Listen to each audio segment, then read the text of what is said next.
Il y a des histoires qui semblent tout droit sorties d'un film, des récits de courage qui défient l'entendement. L'histoire que nous allons vous raconter aujourd'hui est l'une de celles-là. C'est celle d'un homme qui, au cœur de l'une des batailles les plus sanglantes de l'histoire, a prouvé que la plus grande des forces ne réside pas toujours dans les armes que l'on porte, mais dans la conviction qui nous anime. C'est l'histoire de Desmond Doss, un héros que rien ne prédestinait à le devenir. Alors que l'Amérique entre en guerre, des milliers de jeunes hommes, animés par le patriotisme, se pressent dans les bureaux de recrutement. Parmi eux, un jeune homme frêle et souriant, nommé Desmond Doss. Mais Desmond est différent. Adventiste du 7e jour, sa foi lui interdit de tuer et même de porter une arme. Il s'engage pourtant, non pas comme soldat, mais comme objecteur de conscience, déterminé à servir son pays en tant qu'aide-soignant. Son choix lui vaut le mépris, les moqueries et les persécutions de ses camarades et de ses supérieurs, qui voient en lui un lâche. Personne ne pouvait alors imaginer que cet homme, qui refusait de tenir un fusil, allait devenir l'un des plus grands héros de la Seconde Guerre mondiale. Nous sommes en 1945 sur l'île d'Okinawa. La 66e division d'infanterie américaine est chargée de prendre une falaise vertigineuse de plus de 100 mètres de haut, tenue par des forces japonaises lourdement fortifiées. Cet escarpement, l'escarpement de Maeda, sera bientôt tristement surnommé Hacksaw Ridge, la crête de la scie à métaux, tant les tirs d'artillerie et de mitrailleuses y sont denses et mortels. L'assaut est un véritable carnage. Les soldats américains tombent les uns après les autres, sous un déluge de feu et d'acier.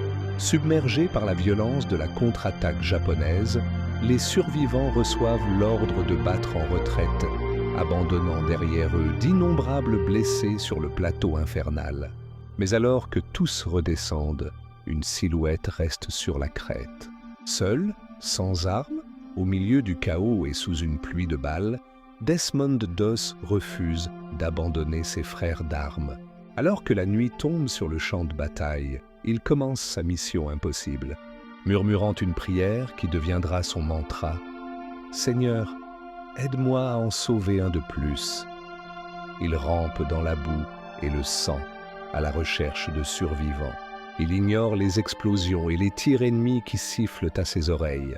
Chaque fois qu'il trouve un blessé, il lui administre les premiers soins, le traîne péniblement jusqu'au bord de la falaise, puis, à l'aide d'un simple nœud de corde qu'il a mis au point, il le fait descendre un par un vers la sécurité.